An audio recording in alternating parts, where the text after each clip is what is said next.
Start.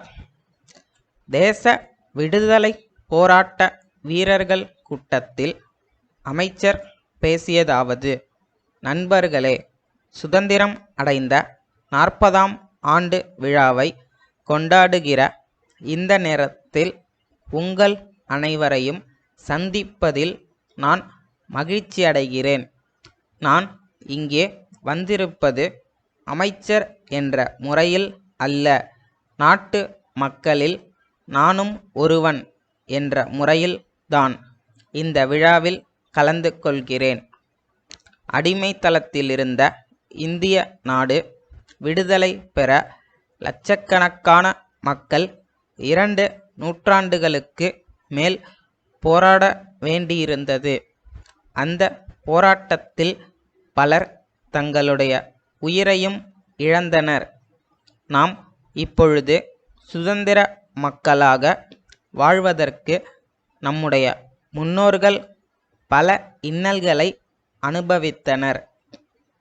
இந்தியாவின் அண்டை நாடுகளான பாகிஸ்தான், இலங்கை, சீனா ஆகிய நாடுகளுடன் நாம் இன்றைய தினம் சுமூகமான நல்லுறவு வைத்து கொண்டிருக்கிறோம்.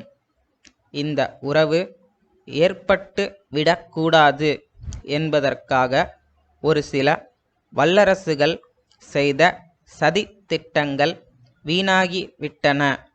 நம்முடைய நாடு தற்போது எல்லா துறைகளிலும் முன்னேறி வருகிறது என்பதை சொல்லிக் கொள்வதில் பெருமையடைகிறேன்.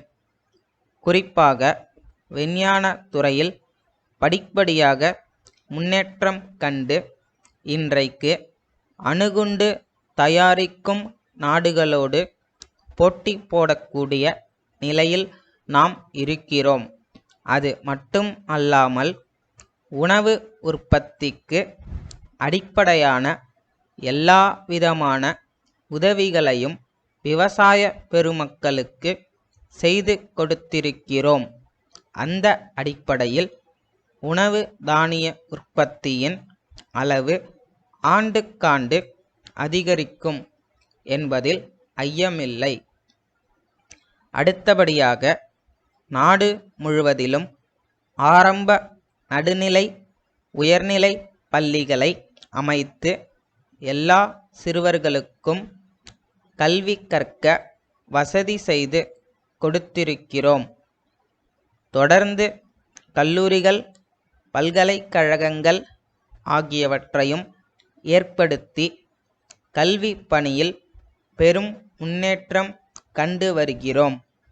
நம்முடைய நாட்டு மாணவர்கள் அயல்நாட்டு மாணவர்களை விட தரத்தில் உயர்ந்தவர்களாக விளங்க தகுந்த ஏற்பாடுகளை செய்து வருகிறோம். இவற்றையெல்லாவற்றையும் விட மாணவர்கள் உடல் உறுதி பெற்றவர்களாக விளங்க விளையாட்டுத்துறை ஏற்படுத்தி சர்வதேச விளையாட்டுப் போட்டிகளில் கலந்து கொள்ள வழிவகை கண்டிருக்கிறோம்.